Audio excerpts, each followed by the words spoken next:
Старшие чиновники администрации Трампа, включая вице-президента и министра обороны, использовали зашифрованное коммерческое приложение для обмена сообщениями «Сигнал», чтобы обсудить плюсы и минусы нанесения военных ударов по хуситам в Йемене, и случайно пригласили главного редактора «Атлантик» и модератора «Washington Week» Джеффри Голдберга стать частью этого группового чата.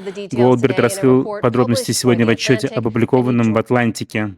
В Белом доме, где президент Трамп провел встречу с сотрудниками своего кабинета сегодня после обеда. Также на встрече был глава Департамента эффективности правительства Илон Маск. Это событие состоялось на фоне растущих опасений после того, как журналист был включен в групповой чат, связанный с нападением на повстанцев Хути в Йемене. Президент Трамп прокомментировал это в ходе встречи с губернатором Луизианы. Ваша реакция на историю в «Атлантике», в которой говорится, что некоторые из ваших высокопоставленных сотрудников и помощников обсуждали очень чувствительные материалы в «Сигнале» и включили журналиста из «Атлантика» в этот чат. Каков ваш ответ?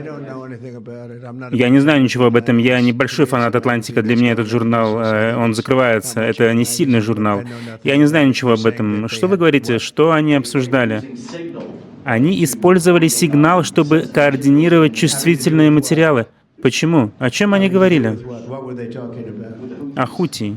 Вы имеете в виду атаки на Хути? Это не могло быть более эффективным, потому что атака была очень эффективной. Могу сказать вам это. Я не знаю ничего об этом. Вы говорите мне впервые слышу об этом от вас. Смещение приоритетов для обеспечения будущего, и президент Трамп сфокусирован на этом. Восстановление боевого духа, восстановление нашей военной мощи и, в конце концов, восстановление сдерживающего эффекта. Это очень важно. Итак, мы здесь, чтобы поговорить с нашими командирами, что еще важнее, встретиться с военными по всей Индо-Тихоокеанской области. И наши союзники и партнеры будут очень важной частью обеспечения свободы будущего в этом регионе. Итак, мы рады быть здесь. Прекрасный день. Целый рабочий день в самолете, сейчас целый рабочий день здесь, и мы ждем этого с нетерпением. Вопросы?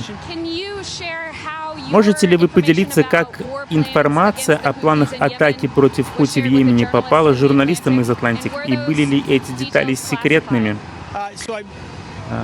Итак, вы говорите о лживом и сильно дискредитировавшим себя так называемом журналисте, который стал профессионалом продажи обманов раз за разом, включая, не знаю, обманы «Россия, Россия, Россия», или обман «Хорошие люди с обеих сторон», или обман «Дураки, проигравшие». Это человек, который занимается мусорной журналистикой.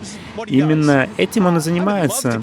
Я бы хотел прокомментировать кампанию Хути, поскольку благодаря умению и храбрости наших военных я внимательно следил за ней с самого начала. И видите ли, мы управляем 4 годами откладывания решения проблемы. Наши военные, наши моряки становились целями для обстрелов. Наши корабли не могли плыть, и когда они выстреливали, это было только при обороне и по зданиям в Йемене. Президент Трамп сказал: «Хватит, мы восстановим сдерживающий эффект, мы откроем свободу навигации, и мы в конце концов поразим Хути, что сейчас и происходит. Это наш приоритет».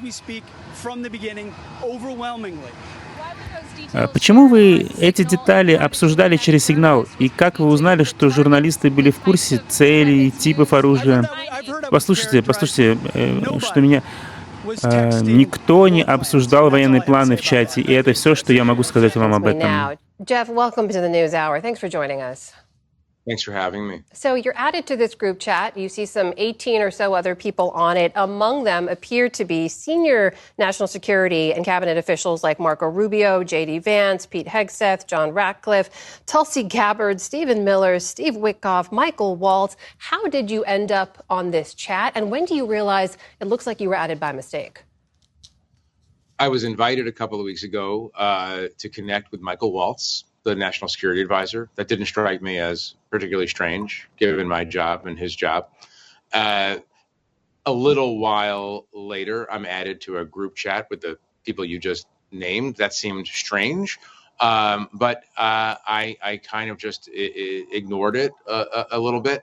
And then, it really became a very bizarre situation on Saturday, the 15th of March, when I was shared on a text in this group from somebody purporting to be Pete Hegseth, the Secretary of Defense. And this text contained operational military information, including the time that bombs were supposed to start dropping on Yemen. And this was 2 hours before that time. So I simply waited and stared at my phone.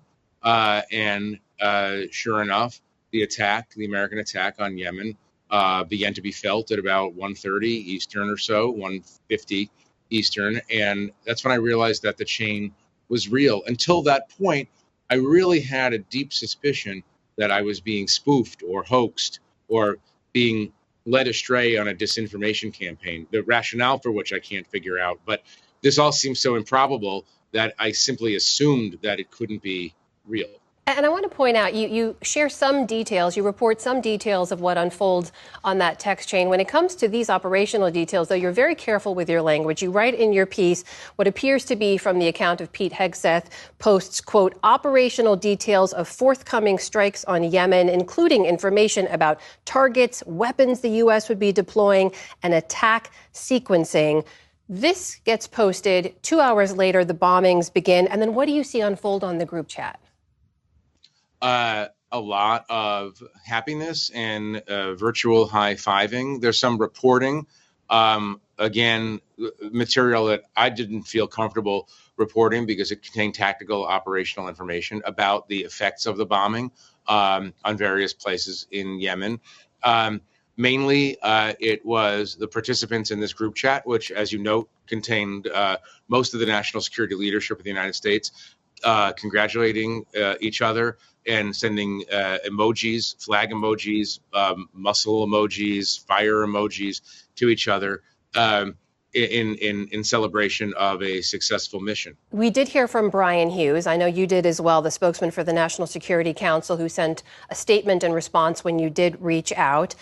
He said that it appears the message thread was authentic, that they're reviewing how an inadvertent number, presumably yours, was added. He also says, quote, the thread is a demonstration of the deep and thoughtful policy coordination between senior officials. The ongoing success of the Houthi operation demonstrates that there were no threats to our service members or our national security. Jeff, you have reported on national security for decades, that this is being held up as an example of a deep and thoughtful policy coordination.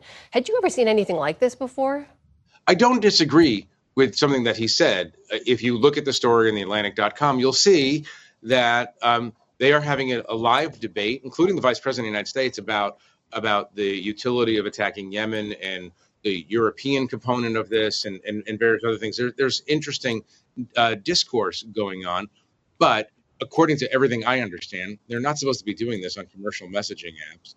They got quite lucky that they included my phone number if they're going to pick an errant phone number, I mean, at least it wasn't somebody who supported the Houthis, because they were actually handing out information that I believe could have endangered the lives of American service people who were involved in that operation. I guess the question here, too, Jeff, is what don't we know? How many other group chats are there? Do you know how frequently Signal is used as in this sort of way at that level? We don't know that. I am under the impression from administrations prior to this administration that Signal is often used by national security officials, but mainly as a planning device. What time is the meeting? That sort of thing. I have never in my life seen a commercial messaging app used to discuss whether and when and how to attack another country. It is a stunning report. It's available in full at theatlantic.com.